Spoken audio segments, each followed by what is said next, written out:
Salam dəyərli şagirdlər, əziz müdavimlər.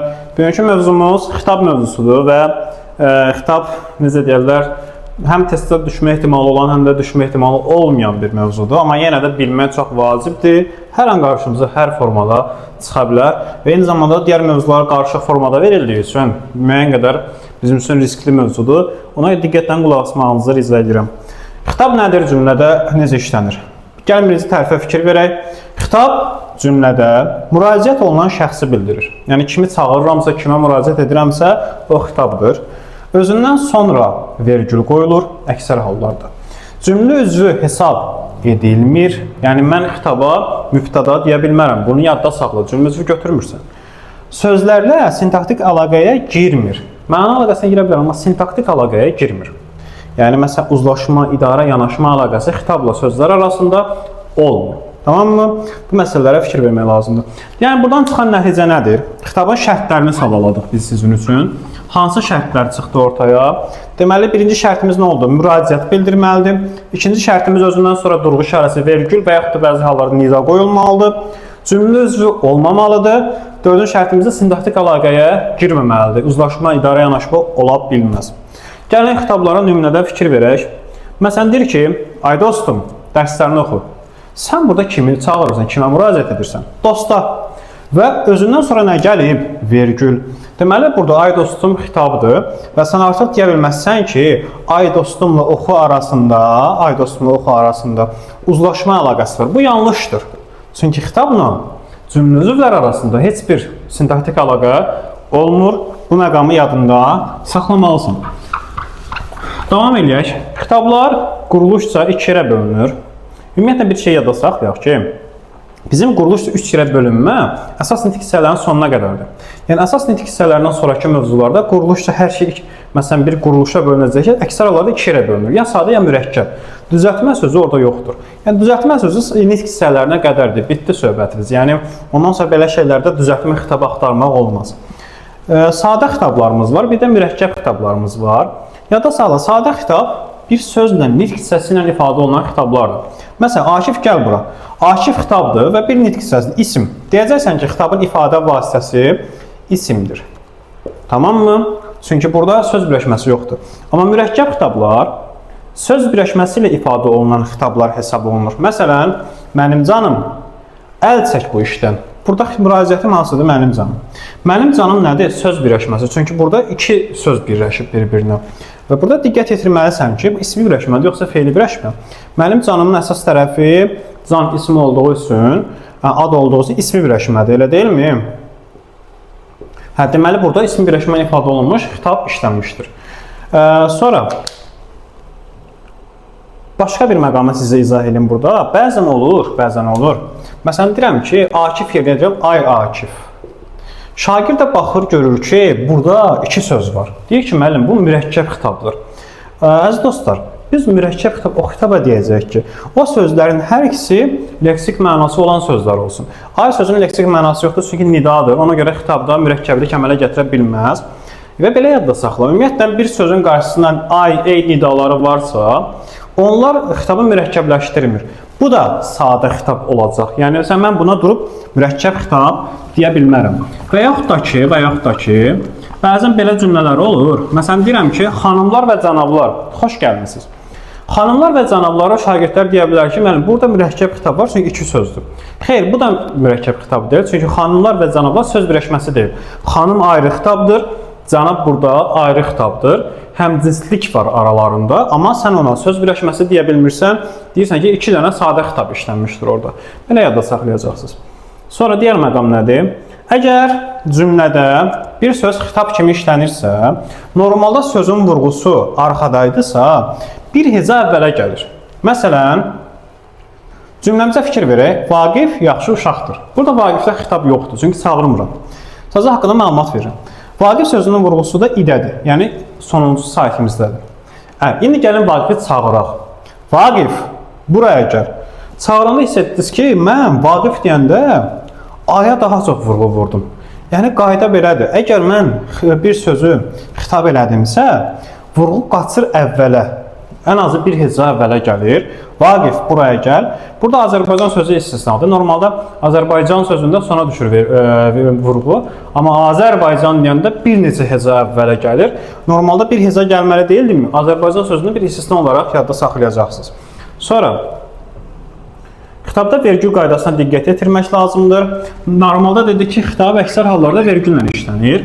Əgər cümlənin əvvəlindədirsə, özündən sonra, cümlənin ortasındadırsa, hər iki tərəfdən, cümlənin sonundadırsa, özündən əvvəl vergül qoyacaqsan. Yəni, bəzən o xitabı mən emosional şəkildə intonasiya ilə desəm, emosiya ilə desəm, o zaman vergül yerinə nida da qoya bilərsən. Amma nida o halda qoyulacaq ki, sən artıq türklər kimi çıldırmısan. Çünki o sənin emosional olduğu və qəzəbləndiyi, çox sevindiyi bildirir. O zaman nidadan istifadə eləmək olar xitabda. Bu məqama da fikir vermək vacibdir. Davam ilə sizindən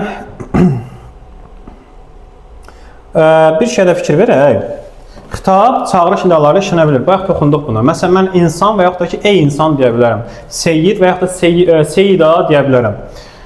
Məsələn, ey dostum necəsən də, sənə ifadə vasitəsi nədir? Deyəcəksən ki, isimdir, sadəcə nida ilə işlənir burada.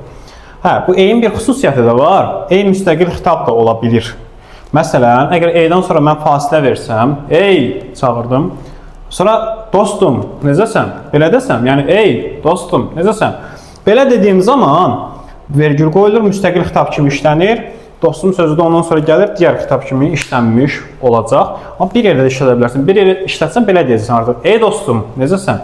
Yəni, o fasilədən asılı olaraq burada yenə də vergül məsələsi ortaya girəcək. Daha sonra, xitab haqqında bəzi qızıl qaydalarımız var. Bunları bilməyiniz vacibdir. Biri dedik bayaq, xitab cümlə üzvü olmur. Yəni, mümkün deyil, mübtəda deyə bilməzsən. Və mübtədanın ortaq cəhəti var. Testlərdə çox düşür, qəbul testlərindən xüsusən. Xitab həmişə adlı halda olur. Yəni, heç vaxt xitab tamam yerlik, yönlü, təsirli, çıxışlı hallarda və yerlik halda ola bilməz. Və bu, mübtədaya da aiddir. Yəni, sənin xitabla mübtəda arasında oxşar xüsusiyyətin nədir? Adlıq halda olma xüsusiyyəti. Bunu yadında saxlayacaqsın. Sadəcə mübtəda cümlə üzvüdür, xəbərlə əlaqəyə girsin, taktik əlaqəyə, amma xitab cümlə üzvüdür və xəbərlə əlaqəyə girə bilmir. Bunu yadda saxla. Sonra, xitab cansız varlıqlara və heyvanlara aid edilə bilər. Məsələn, bir pişiyim var, Məstan. Deyəm ki, Məstan, nə tərsən? Müraciət edirəm ona. Və yaxud da ki, məsələn, kompüter donur. Deyəm ki, ay kompüter, incitmədən mənim. Cansız əşyaya müraciət edirəm. Həm də olsun, hələ incitməyib məni. Bu formada dediyim kimi, sən xitabı heyvanlara da aid edə bilərsən, cansız varlıqlara da aid edə bilərsən. Sonra, ən vacib qayda. Xitab heç vaxt əvəzlik, məstər, feili bağlama və təsdiqlənən feillərin ifadə oluna bilməz. Yəni, sən görə bilməzsən ki, bir əvəzlik xitab olsun. Çünki əvəzlik haqqında əvəz edilmə xüsusiyyəti daşıyır deyə müstəqil xitab kimi işlənə bilmir. Feili bağlama şəkillərində xitab funksiyasını görə bilməzsən. Təsdiqlənən feillər ki, hansılar da feilin vacib, lazım, əmr, şərt, arzu şəkillərini işləmiş feillərdir. Onlar da xitab kimi görə bilməzsən. Bunu əzbərlə. Xüsusən feili bağlama bir neçə şey ola bilmir. Məsələn, xəbər ola bilmir, xitab ola bilmir. Onları yadda saxlanmalısan. Bir də xitab his-həyəcanla deyiləndə nida ilə işlənir. Bunu da sizin üçün qeyd elədik. Gələk sonuncu məqama. Sonuncu məqam nədir? Deməli, əziz dostlar, bəzən testlərimizdə bizim qarşımıza xitab haqqında belə bir sual çıxır.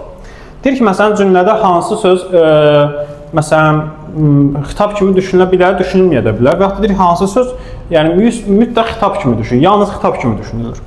Gəlin cümləyə fikir verək. Cümlələrimiz belədir. Əli, Akif və Ramin gələcəklər. Və yaxud da ki, burada sual cümləsi eləməyək, bunu adi cümlə eləyək. Əli, Akif və Ramin gələcəklər. Burada mən Əlini xitab kimi düşünə də bilərəm, düşünməyə də bilərəm. Yəni, belə deyə bilərəm də, Əli, Akif və Ramin gələcəklər. Və yaxud da 3 nəfər haqqında danışa bilərəm, Əli orada xitab olmaz. Məsələn, belə deyərəm, Əli, Akif və Ramin, yəni bu 3 nəfər gələcəklər. Belə hallarda mən Əlini artıq dəqiq deyə bilmərəm, burada xitabda ya yox. Cümlə üzvlərinin sayını da dəqiq deyə bilmərəm. Burada 3 dənə mübtəda ola bilər, 2 dənə mübtəda ola bilər. Çünki mən orada Əlinin xitab olub olmadığını bilmirəm. Yəni, bu cümlənin çıxmaq olmaz. Bu ehtimal cümləsidir. Çünki gələcəklərdə xəbərimiz larları var, 3 dənə şəxs var. Üçü də bu cəm xəbəri icra edə bilər, ikisi də icra edə bilər. Amma bəzi cümlələr var ki, orada çıxarış edə bilərəm. Məsələn, söhbət 2 nəfərdən gedəndə. Məsələn, Akif, Ramin bazara getdilər və yaxud da Akif Ramin bazara getdi. Belə hallarda hardan bilim Akif mübtədadır yoxsa xitabdır? Xəbərin cəmdə olub olmamasını tapa bilərəm bunu.